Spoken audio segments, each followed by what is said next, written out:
மசாலா வேர்க்கடலை எப்படி ஏர் ஃப்ரையரில் ஈஸியாக செய்கிறதுன்னு பார்க்கலாம் வாங்க. வேர்க்கடலை செய்கிறக்கான மசாலாவை ரெடி பண்ணிடலாங்க. 1 table spoon Kashmiri chilli powder, 1/2 teaspoon சோம்பு நல்லா இடித்து எடுத்துக்கிட்டிங்க அப்படின்னா வாசனையாக இருக்குங்க.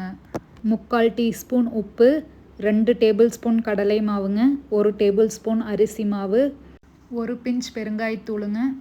இது எல்லாத்தையும் சேர்த்து உப்பெல்லாம் கலங்குற மாதிரி நல்லா கலந்து விடுங்க. கட்டி எதுவும் இருக்கக்கூடாதுங்க. நல்லா கலந்ததுக்கப்புறம் 150 கிராம் வேர்க்கடலை சேர்த்திக்கலாங்க. இது வறுக்காத வேர்க்கடலைங்க. வேர்க்கடலை மாவில் சேர்ற மாதிரி கலந்து விட்டுக்கோங்க. கொஞ்சம் கொஞ்சமாக தண்ணி சேர்த்தி அந்த வேர்க்கடலையில் மசாலா எல்லாம் நல்லா ஒட்டுற மாதிரி பிசையணுங்க.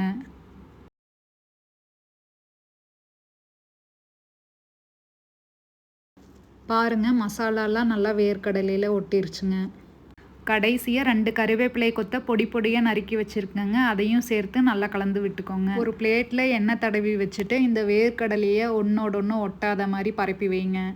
நீங்கள் அப்படியே வச்சிட்டிங்க அப்படின்னா 5-6 கடலை சேர்ந்தாப்பில் ஒட்டி இருக்குங்க. நல்லாவும் ஃப்ரை ஆகாது.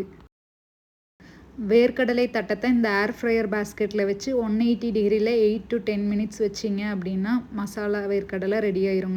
8 மினிட்ஸ் ஆனதுக்கப்புறம் ஒரு டைம் ஓப்பன் பண்ணி பாருங்கள் மசாலா வேர்க்கடலை ஃப்ரை ஆயிடுச்சா இல்லையான்ட்டு. ஏன்னா ரொம்ப கோல்டன் ப்ரௌன் கலர் ஆயிடுச்சுனாலும் கருகுன மாதிரி ஸ்மெல் வந்துருங்க.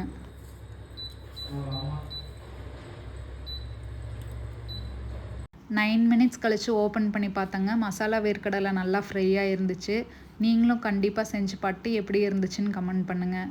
உங்ககிட்ட ஏர் ஃப்ரையர் இல்லை அப்படின்னா ஆயில்லையும் இதை பொரிச்சுக்கலாங்க. சேம் மசாலா ரெசிபியை யூஸ் பண்ணி செஞ்சு பாருங்கள். வேறு ஏதாச்சும் ஏர் ஃப்ரையர் ரெசிபிஸ் வேணும்னாலும் கமெண்ட் பண்ணுங்கள்.